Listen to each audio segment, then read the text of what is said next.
loolu mooy la question de l'éducation elle est fondamentale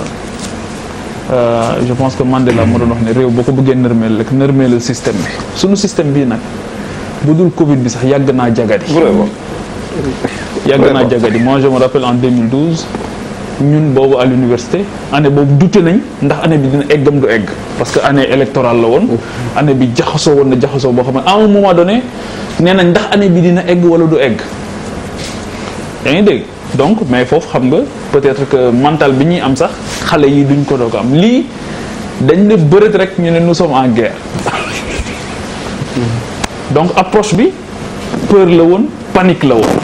ñu ne léegi on arrête les cours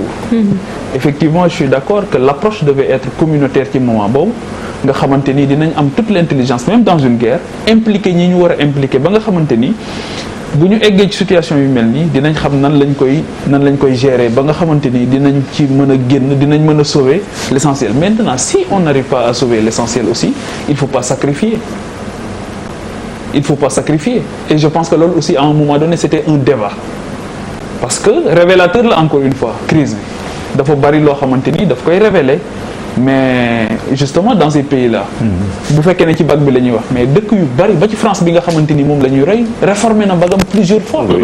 ñun fan lañ toll ci réformer yooyu est-ce que tey ji coronavirus bi warul woon a nekk une belle opportunité boo xamante ni ci la ñuy def taxaw seetlu courageusement ci sunu système éducatif système sanitaire bi système yu nangam ak nangam système enseignement par exemple ñii dañu am sax jotu jàngale ndax xeex ci année scolaire bi dañuy xeex ba année bi jeex yaa ngi dégg di xeex accord yoo xamante ni accord 2014 wala 2017 la ñuy nekk di xeex donc est-ce que tey jii c'était pas une opportunité pour ñu régler loolu définitivement am benn gis-gis bu leer ci suñu jàng xale yi au-delà de faire ay cours ak yooyu rek mais compétence bi parce que tey jii ku ci nekk yaa ngi koy natt ku nekk yaa ngi natt ne suñu école publique dafa am problème université yi dafa am problème def nañ assise de l'éducation nationale gisuma lu mu jur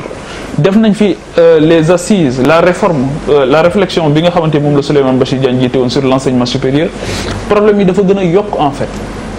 donc est-ce que tey jii gëwuma li nga xamante ni moom la syndicaliste bi wax c'est vrai que bac bu exceptionnel lay nekk c'est-à-dire que bac yi ñu daan romb sax nga xamante ni daawul am Covid mais daan na am leneen lu nuru Covid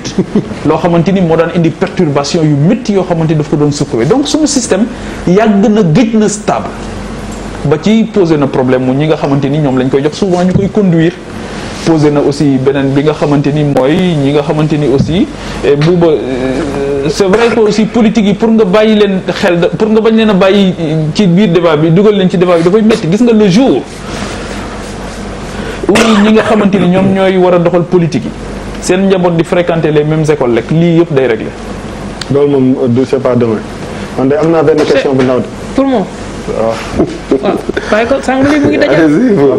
non question bi ma ko am moom mooy man bu ñuy waxtaan ni j'ai comme l'impression que dañu dépasser benn problème.